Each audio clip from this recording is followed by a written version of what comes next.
ప్రధానంగా నేటి సమాజంలో మనం చాలా వరకు శత్రు సంబంధమైనటువంటి వ్యవహారాలు చాలా ఇబ్బంది పడుతున్నాం. మన చుట్టూనే మనకి శత్రువులు ఉంటారు, మనం తెలుసుకోలేకపోతూ ఉంటాం. మన అభివృద్ధికి వాళ్ళు ఎప్పుడూ కూడా తారసపడుతూ ఉంటారు. తత్కారణం చేత వాళ్ళు ప్రతి విషయంలో కూడా, ప్రతి అడుగులో కూడా వాళ్ళు మనకి ఇబ్బంది పెడుతూ ఉంటారు. అదే విధంగా మనకి సంబంధించి అంటే ఫ్రెండ్స్లో అవ్వచ్చు, బంధువుల్లో అవ్వచ్చు, ఎవరైనా అవ్వచ్చు, మన చుట్టూరు శత్రువులు ఉంటారు, మనం తెలుసుకోలేకపోతుంటాం. దాని కారణం చేత మనకి దీనివల్ల అన్ని రకాలుగా ఇబ్బందులు. దీనికి సంబంధించి ప్రధానంగా శత్రు సంబంధమైనటువంటి దోషాల నుండి మనకి రక్షణగా ఉన్నటువంటి ఏకైక దేవతే నారాయణి ప్రత్యంగర. ఏంటంటే ప్రత్యంగర ఆరాధన వల్ల, ప్రత్యంగర హోమం వల్ల కలిగే లాభాలు ఏమిటి అంటే చాలా విశేషమైనటువంటి దేవత ప్రత్యంగర దేవత. ఒక తల్లి బిడ్డని ఏ విధంగా రక్షిస్తూ ఉంటుందో అదే విధంగా నారాయణి ప్రత్యంగిర ప్రధానంగా సాధకుణ్ణి శత్రువుల బాధల నుండి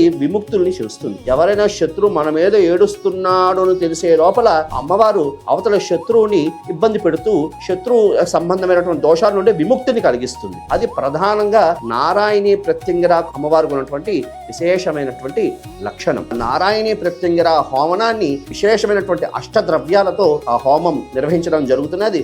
కారణం చేత వేద మందిర్ వారికి సంప్రదించి ఈ హోమంలో పాల్గొని శత్రు సంబంధమైనటువంటి దోషాల నుండి విముక్తులవుతారని కోరుకుంటున్నాడు. శ్రీమాత్రే నమః.